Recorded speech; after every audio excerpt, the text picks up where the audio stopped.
मायावती ने एक बार फिर से अपने भतीजे आकाश आनंद को सारे पदों पर बहाल करके लोगों को चौंका दिया। जी हाँ, बात हो रही है आकाश आनंद की। आज दिल्ली में बसपा की एक बहुत बड़ी बैठक हुई जिसमें कई बड़े फैसले लिए गए। सबसे पहले तो आकाश आनंद को जिस तरीके से उनके तमाम पुराने पदों और कदों से बहाल किया गया है, जिसके बाद हर एक व्यक्ति मायावती के इस फैसले के बाद काफी चौकन्ना हो गया। आपको याद होगा 3 मार्च का वो घटनाक्रम जिस वक्त मायावती ने अपने भतीजे आकाश आनंद को पार्टी के सभी पदों से विमुक्त कर दिया था। वो किस वजह से? क्योंकि उनके ससुर से उनकी अच्छी खासी बॉन्डिंग नहीं थी, जिसकी वजह से मायावती ने न सिर्फ आकाश आनंद को पार्टी से निकाल दिया, बाकी उनके जितने पद थे वो भी उनसे छीन लिया। हालांकि लगभग 40 दिन के बाद जब वापसी हुई आकाश आनंद की, जब आकाश आनंद को रियलाइज हुआ कि वो कुछ गलत कर रहे हैं, तो उन्होंने सार्वजनिक तौर पर माफी मांगी और उसके बाद उनको मायावती की तरफ से माफ किया गया।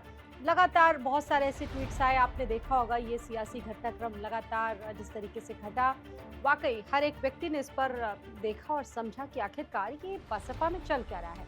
आज फिर बसपा से एक बड़ी खबर आई जिसको लेकर अब राजनीतिक विश्लेषकों का मानना है कि जो आकाश आनंद है वो एक युवा नेतृत्व है और इस तरह इस वक्त बसपा को ऐसे किसी युवा नेतृत्व की बहुत ज़रूरत है, क्योंकि एक तरफ आप देख रहे होंगे कि बीजेपी किस तरीके से एक पुख्ता स्ट्रेटजी के साथ सामने बढ़ रही है, आगे आ रही है। वहीं समाजवादी पार्टी भी लगातार अपनी रणनीतियों के सहारे आगे बढ़ने की कोशिश कर रही है। लेकिन बसपा की अगर हम बात करें, बसपा 2007 में अपने शीर्ष पर थी और धीरे धीरे धीरे किस तरीके से पार्टी का ग्राफ गिरा और पार्टी के सामने अब ये स्थिति है कि महज विधानसभा में उसका एक विधायक बचा है।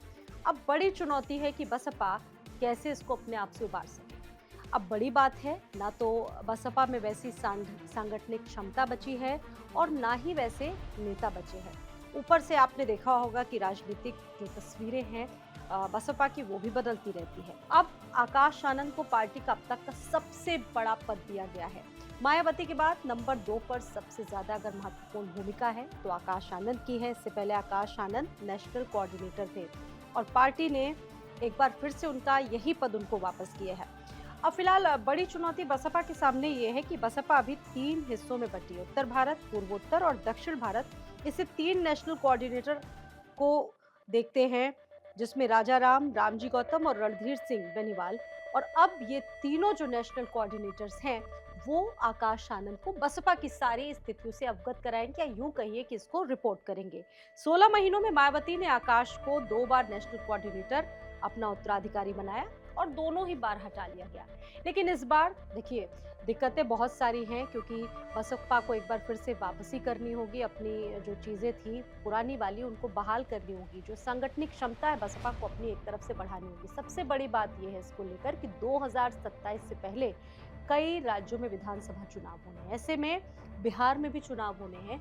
बिहार चुनाव से पहले एक ऐसा राजनीतिक कद बसपा आकाश आनंद को देना चाहती है जिसकी वजह से दलित वोट बैंक को बसपा के सहारे एक बार फिर से लाया जा सके।